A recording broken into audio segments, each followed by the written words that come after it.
El tema de esta conferencia que he escrito y que voy a leer, porque un guión de este estilo no puede presentarse de memoria. No se puede confiar tanto en la memoria, por eso la he escrito por completo. Y te digo, durante el mes de marzo hizo su aparición la epidemia que ya se conoce como una de las más dañinas de la historia. Primero atacó China, después Europa, a continuación Estados Unidos y países de la América Latina, y ahora el coronavirus está amenazando África. El 13 de abril, vamos hacia atrás en el calendario, el 13 de abril de 1970, los astronautas norteamericanos James Lowell, John Swigert y Fred Haise, tripulantes del Apolo 13, comunicaron a la base central uno de los problemas más famosos de la historia. Había explosionado un tanque de oxígeno. Desde las alturas enviaron este mensaje: Houston, tenemos un problema. Lo tenían, y grave. Hoy, hace 50 años después de la petición de auxilio por parte de los astronautas, el problema de la nave espacial ha quedado eclipsado por el problema del coronavirus. Ahora sí que verdaderamente tenemos un problema. Y a nivel planetario, una crisis que incluso para los científicos ha sido una crisis inesperada e impredecible. Tal vez pueda parecer desproporcionado que yo compare el problema de 3 hombres perdidos en las alturas espaciales con una epidemia que en estos momentos está extendida por 193 países. Pero cualquier circunstancia y la hoja de ruta para enfrentarse a cualquier problema tiene una base común. Primero, examinar el problema. Luego, detectar el mal y su extensión y después corregirlo. El coronavirus ha infectado, cuando escribo este guión, a 5 millones de personas en el mundo y ha causado 300.000 muertos. La economía de los países arruinada. Un verdadero tsunami en las actividades sociales. 30 millones de personas han perdido sus empleos. De ellas, 20 millones y medio en Estados Unidos. El paro más alto desde la Gran Depresión que sufrió el país desde octubre de 1929 hasta abril de 1932, cuando intervino el presidente Roosevelt para solucionar el problema de 15 millones de parados y relanzar la economía. No solo obreros sin trabajo está dejando el coronavirus. Al día de hoy, 135 millones de personas en el mundo están pasando hambre. Un hambre agravada por la epidemia de esta enfermedad que está afectando a tantísimas personas en todo el mundo.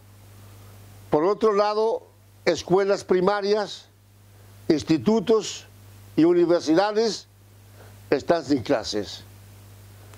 El cierre de las escuelas ha dejado sin comedor a 368 millones de niños. Qué triste. Fronteras entre países están cerradas al tránsito de ciudadanos.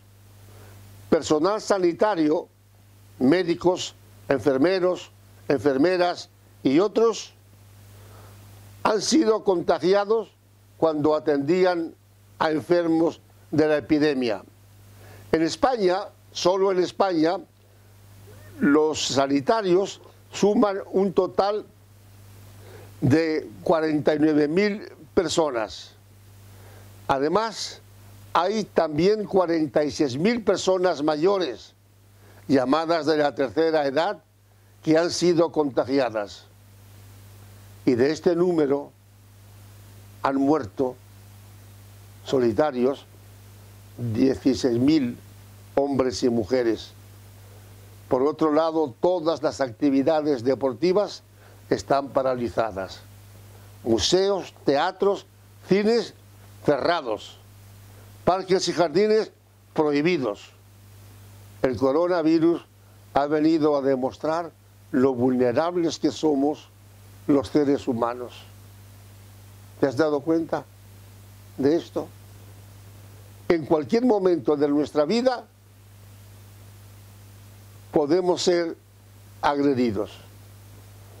La persona más sana, la más robusta, la más llena de vida, encuentra en su camino, sin esperarlo, una enfermedad que le arroja al abismo eterno, como ha ocurrido con el coronavirus.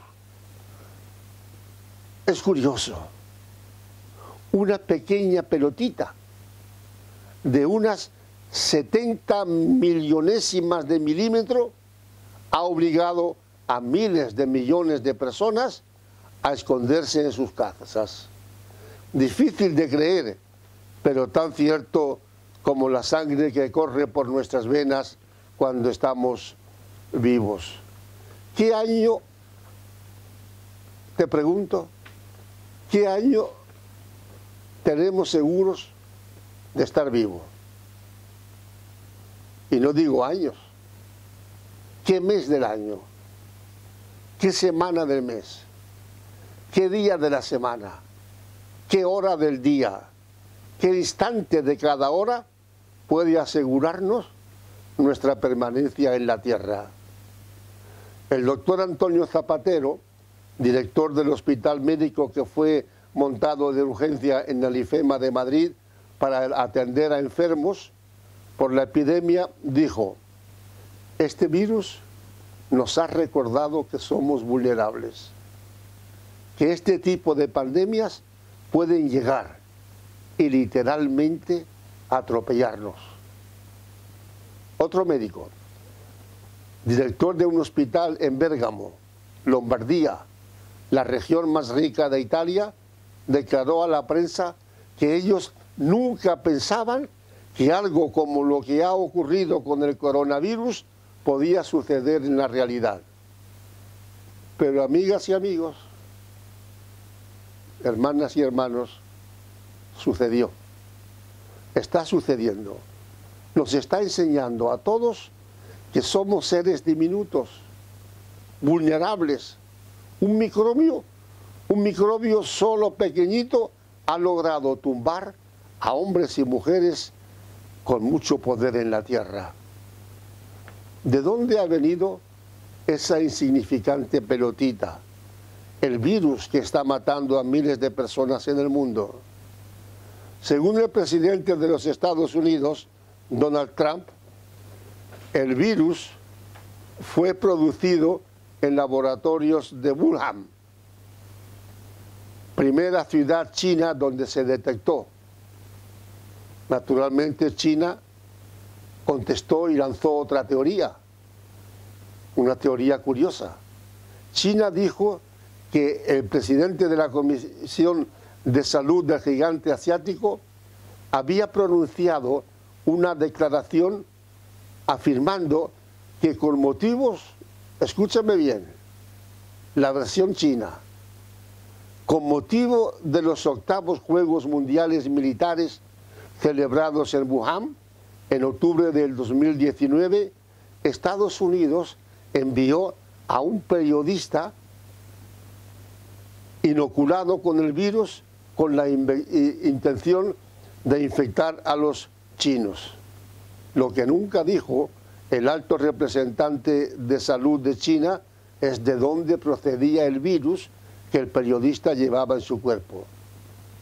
¿De otro laboratorio norteamericano? ¡Qué locura! Tanto Aristóteles, y miro la historia hacia atrás, tanto Aristóteles como el francés Descartes, pasando por Newton, sostenían que ciertas formas de vida se daban en la naturaleza de forma espontánea. En medio de tantas discusiones, científicos europeos y norteamericanos apuntan hoy día a la pandemia como una enfermedad zoonótica, es decir, una enfermedad transmitida de un animal a un ser humano. En el camino ha podido haber mediadores, o no, pero en lo que sí se ponen de acuerdo los científicos es en la causa. Un murciélago que recibe un nombre popular por tener un hocico protuberante en forma de herradura, que podría proceder de China o de cualquier otro lugar de Asia.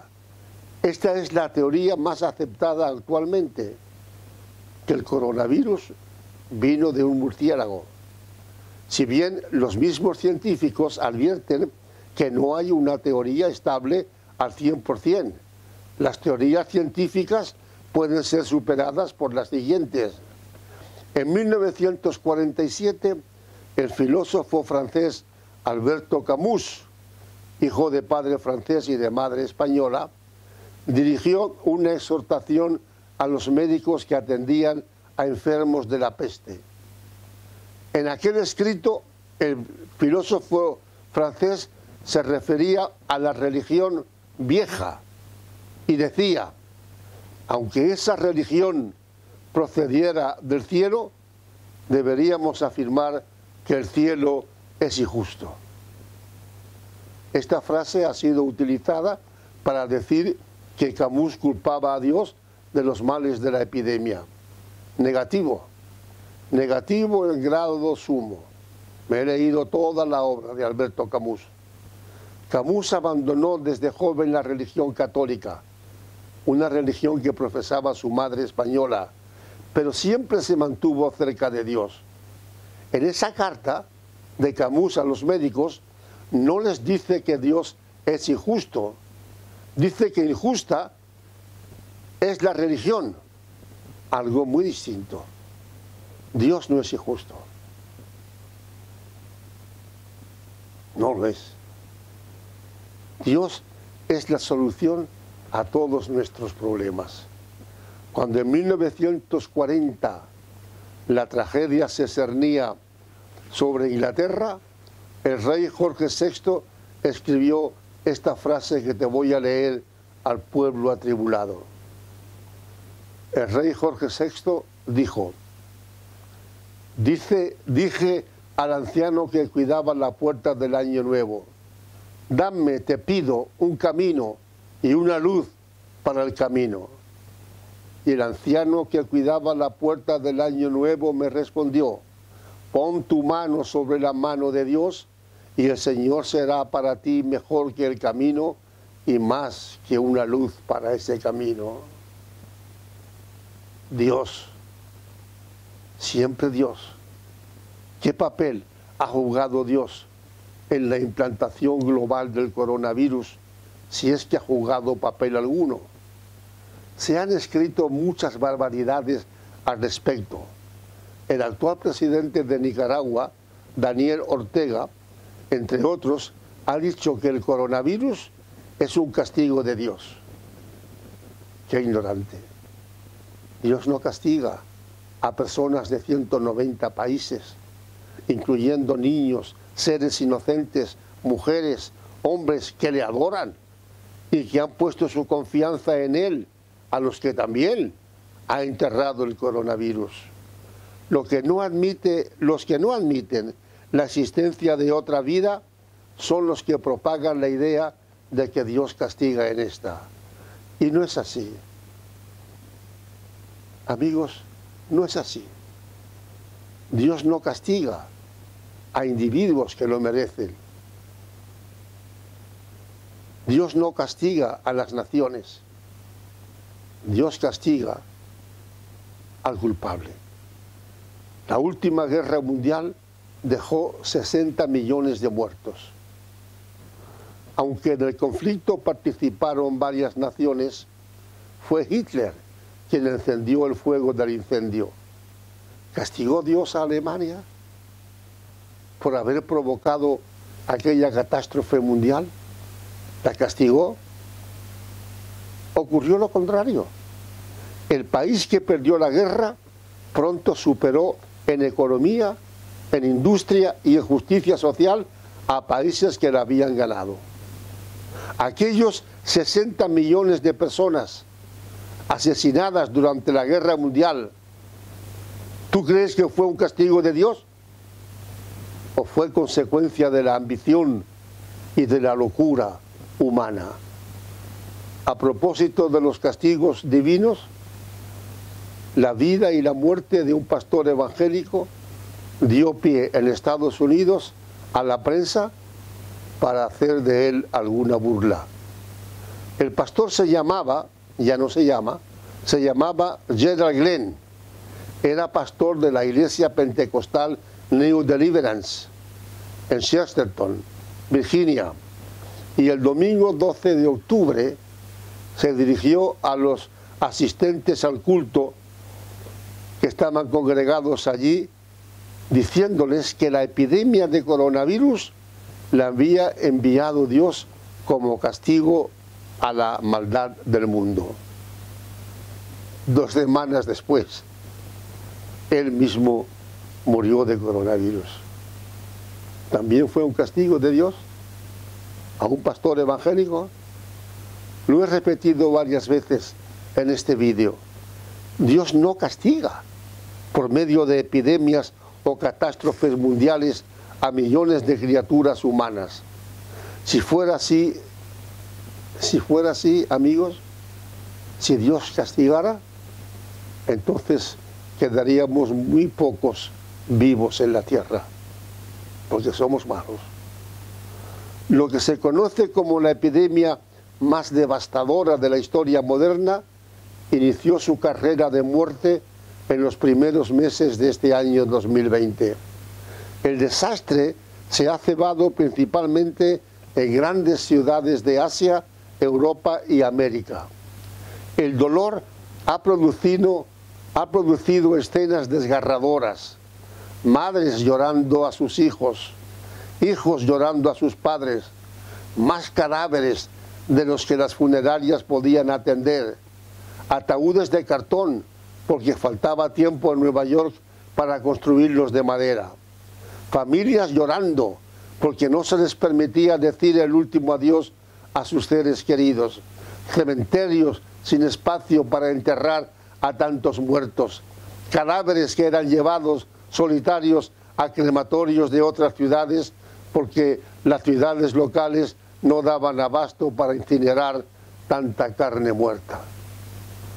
Los números que a diario nos da la televisión son fríos.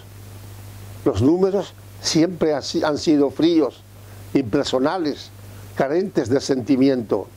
Explican el desarrollo de la epidemia, pero no de ninguna manera interpretan las profundas heridas que sangran hasta dentro en los corazones de personas que ven morir a seres queridos, a vidas que quisieron. La tragedia ya no la vive el muerto, no. La tragedia la vive el corazón herido que sufre de los que quedaron. El sufrimiento es el argumento más querido y utilizado por los ateos, por aquellos que se empeñan en negar la existencia de un Dios misericordioso. David Hume fue un filósofo escocés considerado campeón del ateísmo y escribió esta frase: el sufrimiento de los seres humanos fue una de las cosas que me llevaron a no creer en Dios. Otro importante hombre, Julian Huxley, biólogo y escritor inglés, de él es esta frase: cuando desaparezca el sufrimiento en el mundo, entonces decidiré si creer en Dios. Antes no. A pesar de la ciencia humana que estos hombres tuvieron, no llevaban razón. ¿Quién es el responsable del sufrimiento en la tierra? ¿Es Dios o somos nosotros? A veces La propia naturaleza inunda nuestras vidas de sufrimiento. Cuando el 30 de octubre de 1998 el huracán Mitch devastó 4 países de Centroamérica, dejando 25.000 muertos y 15.000 desaparecidos. Pregunto, ¿fue Dios el autor del sufrimiento que quedó en miles de corazones? ¿Fue Dios o fue obra de la propia naturaleza? Cuando el 12 de enero del año 2010 un terremoto dejó en Haití 300.000 muertos y 1 millón de personas damnificadas, ¿fue obra de Dios? ¿Fue Dios quien sopló fuego desde su morada en el cielo? Ahora que el coronavirus ha infectado a 5 millones de personas en el mundo y desde 1 de marzo hasta mediados de mayo ha matado a 300.000 personas, ¿qué hacemos? Dímelo tú. ¿Qué hacemos? ¿Culpamos a Dios por el alcance de esta epidemia que ha tenido su origen en causas naturales? ¿Estamos locos? ¿Hemos perdido el juicio? ¿Se nos ha trastornado la razón? ¿Por qué no aceptamos que sufrir y llorar significa vivir? El drama del sufrimiento ha sido siempre compañero y tortura de la raza humana. El ser humano ha sufrido desde los albores de la historia. La epidemia de coronavirus no es más que una de las plagas de dolor y de sufrimiento que ha padecido el mundo desde que el mundo es mundo. Sufrimos simplemente porque estamos vivos. En los cementerios no existe el sufrimiento. Antes de morir, cuando los médicos decían a los enfermos terminales de coronavirus que no podían hacer nada más, que perdieran la esperanza de seguir viviendo, en sus mentes se agolpaban las preguntas: ¿por qué a mí? ¿Por qué ha de pasarme a mí esto? ¿Por qué he de despedirme yo de los míos de esta forma tan cruel? ¿Por qué esta desgracia ha tronchado mi vida? ¿Por qué el agua violenta y fangosa se ha llevado mi barca? ¿Por qué Dios ha permitido que esto me pase a mí? La letanía de porqués no termina nunca. El teólogo y filósofo italiano Romano Guardini dijo a un amigo poco antes de morir que cuando se encontrara con Dios le preguntaría muchas cosas, entre ellas el porqué del sufrimiento. La existencia del sufrimiento ha apartado a muchas personas de Dios, a muchas. Dicen que no creer en Dios porque existe el sufrimiento en el mundo. Voy a relatarte aquí un caso real, auténtico, comprobado. En diciembre de 1942, en plena guerra mundial, un pastor evangélico alemán recibió una carta de un hijo que luchaba en el frente de Stalingrado, en la antigua Unión Soviética. En la carta, de una lectura estremecedora, el soldado, criado en la doctrina de la Biblia por el padre, le decía: Padre, plantear el problema de la existencia de Dios en Stalingrado significa negarlo. Debo decirlo y me pesa doblemente. Tú me has educado porque faltaba mi madre y siempre me has puesto a Dios ante mis ojos y ante mi alma. Y me pesan estas palabras doblemente porque serán las últimas mías y ya no podré decir otras cosas que las corrijan o que las anulen. Tú eres pastor de alma, Padre. En la última carta te digo la verdad o lo que creo que es la verdad. He buscado a Dios en cada zanja, en toda casa destruida, en mis camaradas, cuando mi corazón clamaba por él. Las casas están destruidas, Padre. Los camaradas eran tan heroicos o tan viles como yo. En la tierra había hambre y homicidas, y del cielo caían bombas y fuego. Padre, Dios es el que me falta. No hay Dios alguno. Lo repito, y sé que es una cosa terrible y para mí irreparable. Si existe Dios, solo está cerca de vosotros en los libros de los salmos y en las oraciones, en las palabras devotas de pastores y sacerdotes, en el repique de las campanas, en el perfume del incienso y otras cosas. Pero Padre, Dios no está en Stalingrado.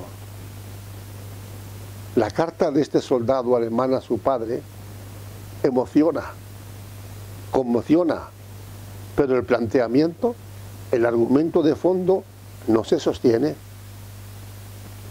He visto varios documentales sobre la batalla de Stalingrado. Tuvo lugar del 22 de agosto de 1942 al 2 de febrero de 1943 entre soldados alemanes y soldados soviéticos en el curso de la Segunda Guerra Mundial. Las fuerzas alemanas cercaron la ciudad, incluso llegaron a penetrar en algunos barrios de Stalingrado. El ejército soviético reaccionó y las tropas alemanas se vieron obligadas a capitular con 24 generales y 100.000 hombres de tropa. La batalla de Stalingrado, que este soldado, hijo de un pastor alemán, refiere en su carta, está considerada como una de las más sangrientas en la historia de la humanidad. Representó el fin del nazismo en Europa. Se estima que murieron 2 millones de personas, entre soldados alemanes y soldados y civiles soviéticos. No sabemos qué ocurrió con el soldado alemán. He investigado, pero no he encontrado más datos. Se cree que murió en aquella batalla histórica. También puede ser, como ha ocurrido en otros casos, que antes de la muerte recordara todas las enseñanzas bíblicas recibidas del Padre y se reconciliara con Dios. Cabe en lo posible. En cualquier caso, amigos, la fe en Dios está recuperando muchos puntos en esta crisis de coronavirus que estamos padeciendo. Acabo de leer que 100 millones de cristianos evangélicos en Estados Unidos afirman que el coronavirus ha fortalecido su fe. La voz de Dios sigue escuchándose a través de los tiempos y de las epidemias. Repito estas líneas. La voz de Dios sigue escuchándose a través de los tiempos y de las epidemias. No es momento de atribuir a Dios los males que Él no provoca. La batalla de Stalingrado, donde seguramente moriría el soldado alemán de nuestra historia, no la inició Dios, o la inició Dios. Fue obra de otro Dios humano, afectado por la locura, lleno de ambición en el corazón, un Dios pequeño llamado Hitler, quien la propició y quien la mantuvo. No atribuyamos al Dios de la Biblia las desgracias y los sufrimientos que se cometen en la tierra por hombres malvados, hombres que desde la cama sueñan con el poder y con el dominio de sus semejantes. Me atrevo a decir que en los temores que está provocando el virus en almas desprotegidas se debe en gran parte a que han perdido otra clase de temor. Han perdido el temor a Dios. Y esta pérdida del temor al único que puede disiparlo del corazón se ha hecho dueño del escenario y está dando lugar a tantas escenas de pánico. Te lo digo, cuando arrinconamos a Dios, todo se derrumba a nuestro alrededor. La palabra de Dios, la Biblia, está constantemente resonando por el mundo. Y no solo la oye el que quiere, sino es el que voluntariamente es sordo. Nosotros nacemos, crecemos, pecamos y envejecemos, pero Dios es eternamente joven. Si alguien me pregunta dónde está Dios en esta epidemia mortífera que estamos padeciendo, le respondo desde aquí, desde este vídeo, con un poema de la poetisa española Gloria Fuertes, que falleció en noviembre de 1998. Gloria Fuertes escribió las palabras finales de este vídeo. Escucha. Si te tiene que decir dónde está, Dios se marcha. De nada vale que te diga que vive en tu garganta, que Dios está en las flores y en los granos, en los pájaros y en las llagas, en lo feo, en lo triste, en el aire, en el agua. Dios está en el mar y también en el templo. Dios está en el dolor que queda y en el viejo que pasa, en la madre que pare y en la garrapata que pasa, en la mujer pública y en la torre de mezquita blanca. Dios está en la mina y en la plaza. Es verdad que está en todas partes, pero hay que verle, sin preguntar que de dónde ha salido, ni dónde está, como si Dios fuera un mineral o una planta. Quédate en silencio, mírate a la cara. El misterio de que veas y sientas, ¿no te basta para sentir a Dios? Pasa un niño cantando, tú le amas, ahí está Dios. Le tienes en la lengua cuando cantas, en la voz cuando blasfemas y cuando preguntas que dónde está. Esa curiosidad de Dios es la que contamina la sangre amarga. Por hoy doy punto final a este vídeo y me dedicaré ya a pensar en el próximo. Gracias.